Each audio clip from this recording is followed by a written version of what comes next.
Saiu na madruga, novo velho, alvo, reforço na mira de contratação do Flamengo. Vamos falar sobre isso, o dilema rubro-negro, vai com titular, vai com profissional para o embate diante da equipe do Vasco da Gama. Vamos falar sobre isso também, várias outras notícias do Flamengo. Você que tá aí, se inscreva no canal, aciona o sino da notificação, deixa o teu like, toca aí meu parceiro e minha parceira. Tocou, então vem comigo!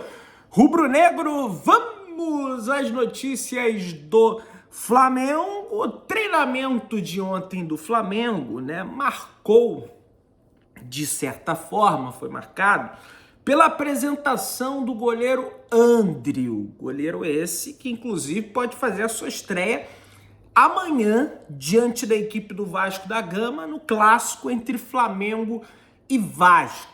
Clássico esse que o Flamengo ainda vive o dilema de colocar alguns jogadores ali para incorporar a base ou de deixar 100% a base e não se falar mais nisso. E aí, trazendo até uma situação que aconteceu no treinamento ontem do Flamengo, para além da apresentação do goleiro Andriel, teve um atraso na atividade do time sub-20 em função de uma possibilidade de atletas do elenco profissional do Flamengo integrarem o treinamento do Bruno Pivetti na equipe sub-20. Entretanto, isso não aconteceu. Nenhum atleta do Flamengo integrou a equipe sub-20, nenhum atleta profissional do Flamengo integrou a equipe sub-20 para reforçar, de certa forma, decretar o reforço, de certa forma, para o jogo que vai acontecer entre Flamengo e Vasco amanhã. Isso significa, Pedrão, então, que é 100% de certeza que não vai receber, não vai botar não vai encorpar esse negócio aí, né? É igual você tá fazendo, lógico, gente, quero comparar, mas não vai tonificar, não vai fazer uma musculação, não vai encorpar esse elenco aí, né? Isso não significa exatamente isso. Houve uma sinalização que não se mostrou, mas é o treino de hoje que vai confirmar o time que vai atuar amanhã. Inclusive, nem mesmo a certeza do treinador, tá? Já tem o veredito que vai ser o Bruno Pivetti. Não. Tem a possibilidade de que amanhã Felipe Luiz esteja à beira do gramado e eu acho que tem que ser o Felipe. Porque o Bruno Pivetti, com todo respeito, mais vem se mostrando ingênuo nesse início de trabalho com os jovens sub-20 do Flamengo, contra equipes mais experientes, que tudo bem, tem as suas limitações técnicas, econômicas, financeiras, mas são mais experientes. O time do Flamengo, além de jovem e inexperiente, está se demonstrando inocente perante as equipes. Então, acho que tem que até ver essa situação do treinador. No treinamento de hoje, dessa terça-feira, o último treino antes do clássico diante da equipe do Vasco, o time sub-20 e o time profissional do Flamengo vão treinar na mesma hora, tá? Para definir se terão ou não reforços do elenco profissionais e caso tenha, quais são esses atletas que vão incorporar o sub-20. Já tenho a lista de alguns nomes. O André, o Alan, o Michael, o Pedro, tá? Nomes que acumularam menos minutos no final da temporada passada. Everton Araújo. São alguns nomes possíveis para dar uma, fazer a musculação, dar uma encorpada nesse time. Eu sou totalmente favorável que o Flamengo incorpore o time. Pedrão, mas o importante é depois. Concordo. Mas não adianta mais, gente. ou se classifica, ou coloca, ou encorpa o time e tenta se classificar, ou deixa a base e vai jogar o quadrangular para não ser rebaixado. E aí o Flamengo terá 6 jogos. Em vez de ter só quartas, semi e final, 4 jogos, vai ter 6. Se quiserem, até bota ali o time. Eu estava até conversando com meu pai, bota o time agora, se classifica e depois volta o sub-20. Problema nenhum, vamos seguir aqui o planejamento. Agora, a chance do rebaixamento tem que ser extinta. Porque senão, velho, ser rebaixado também. Ah, mas a chance é pequena, mas vai dar sopa pro azar. Né? A renovação do Felipe Luiz já apareceu no bid, então ele configura como regular, tem a sua situação regular, porque o contrato dele era até o final do outro ano, agora já está um contrato renovado até o final do ano de 2027, né, com a cláusula automática de renovação. Então, assim, já dá pro Felipe estar na beira do gramado. Então, se já dá pro Felipe estar na beira do gramado, ele tem que estar na beira do gramado. Aí o pessoal, pô, mas vai ser o Felipe, vai ser o Pivete, quem vai ser o técnico? O clube avalia mesclar jovens do sub-20 com profissionais no clássico, mas ainda vai decidir quem será o treinador do Maracanã. Cara, já tinha que estar decidido. Já tinha que estar decidido isso. O Flamengo considera o risco de ter que disputar o quadrangular do rebaixamento e sobrecarregar o time principal mais à frente. É isso que eu tô falando. Se vai sobrecarregar mais à frente, é melhor sobrecarregar agora, depois volta a molecada, se for eliminado, dane-se, do que sobrecarregar lá na frente. Com esses 6 jogos a mais que o Flamengo vai ter que disputar, porque aí vai ter que botar o profissional, não vai botar a base para lutar contra um rebaixamento, um possível rebaixamento. A lista de jogadores ainda não foi definida, mas imagina-se que atletas que tiveram menos minutos em 25 voltem à atividade. É o que eu estava falando para vocês. Alan, Pedro, que no final teve menos minutos, Everton Araújo, mas quem? Os jovens também, mais jovens entram nisso, o Carrascal, o Cebolinha, o Lino, Luiz Araújo, tudo bem, é um jogador sempre acionado, mas geralmente começa no banco de reservas. São atletas que... O Vitão entrou de férias no dia 7 de dezembro.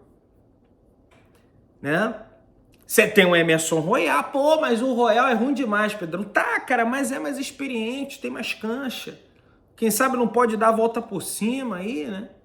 Ayrton Lucas é outro nome que pode figurar também, né? Existe uma pressão na Gávea para que o departamento de futebol mude o planejamento e entre com um time mais forte no clássico contra o Vasco. A possibilidade está sendo discutida. Pressão, leia-se, pressão na Gávea. Quem vai tomar a decisão é o departamento de futebol, que é independente. O BAP dá o devido respaldo ao departamento de futebol, mas acho que o departamento de futebol do Flamengo precisa... Não pode ser rígido, gente. Você já andou de avião? Tem outros exemplos. Você viu que avião... A asa do avião ela fica balançando aqui assim, que eu vi lá no Lito, cara, aviação e música. Se for rígido, quebra. Então ela tem que ser maleável, ela tem que sacudir assim.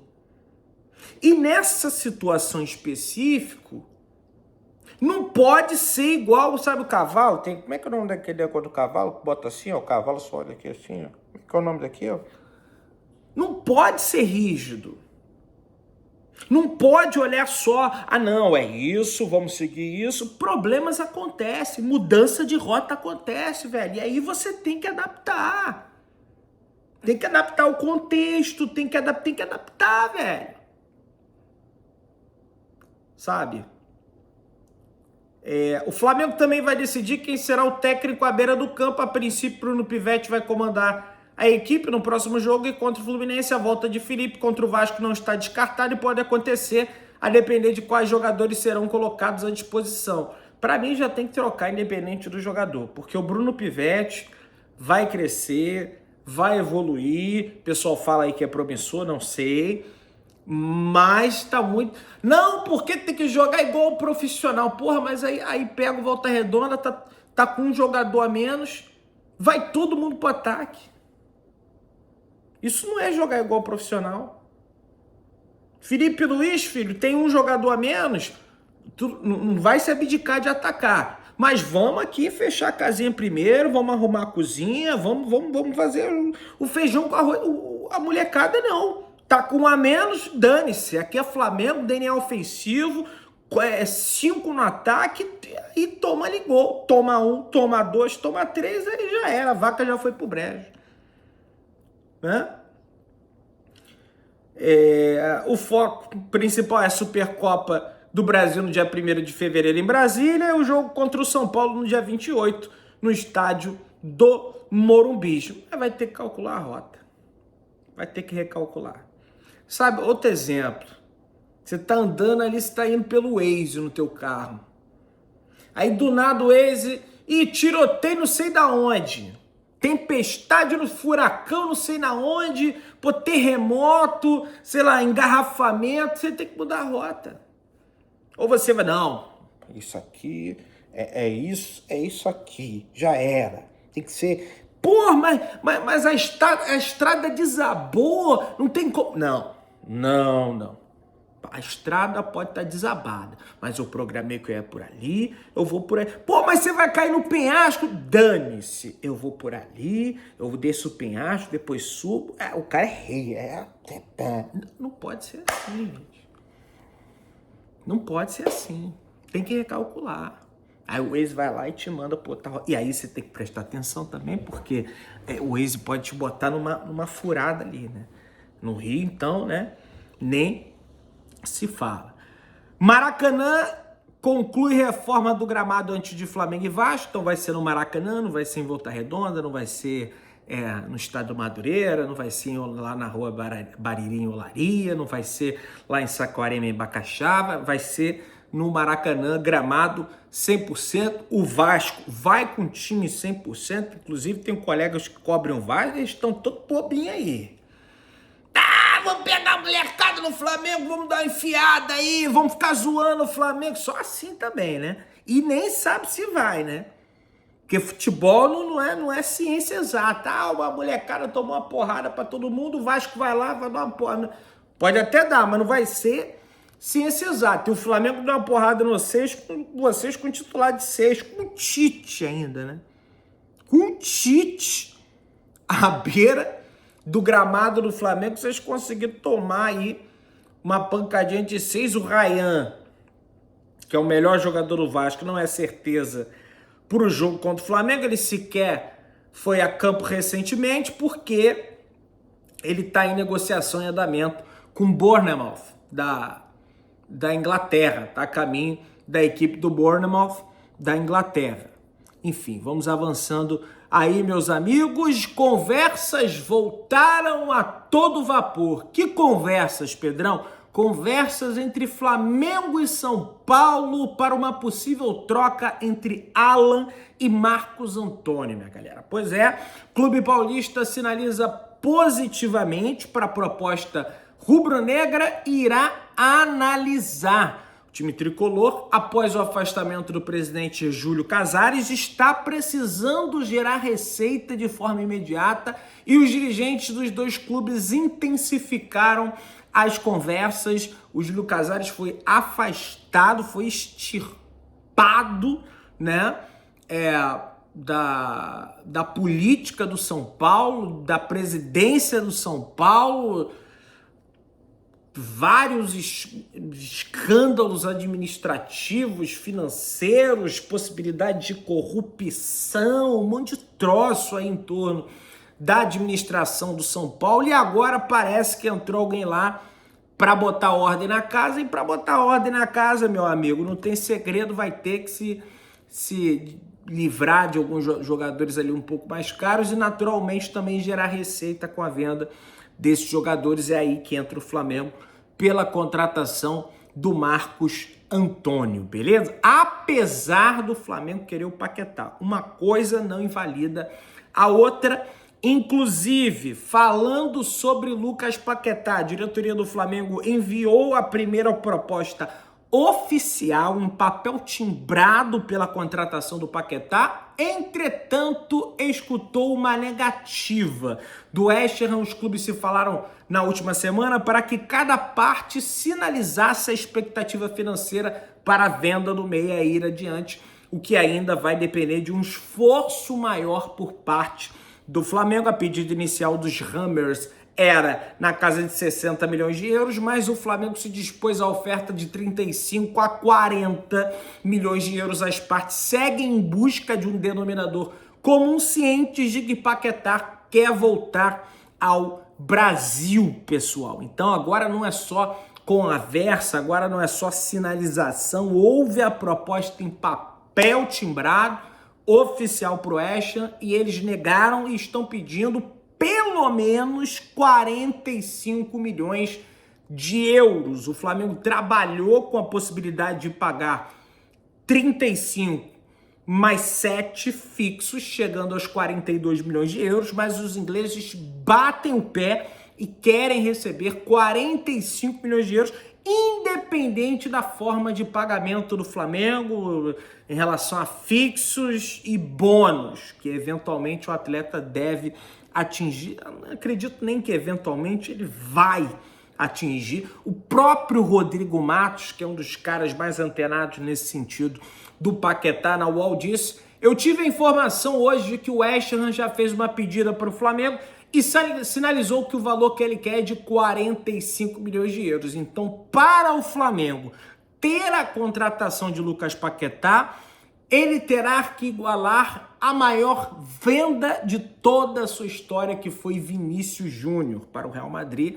em 2017, vendido por 45 milhões de euros para a equipe da Espanha. Quem diria que 6 anos depois... 6 anos não, minto. 9 anos depois, né? De 2017 para 2020. Foi em 2017? Foi 17 para 2023, mais 6. 9 anos depois, o Flamengo chegaria a 45 milhões de euros para comprar e não para vender. Eu sei, tem correção monetária, tem juros, tem, enfim, juros não, né? Tem inflação, tem essa coisa toda. Mas não deixa de ser impressionante. Não tem outra equipe no futebol brasileiro com essa capacidade de investimento. Há quem diga até que o Flamengo já está iniciando o processo de anúncio do Paquetá, porque o Flamengo postou uma foto do Paquetá,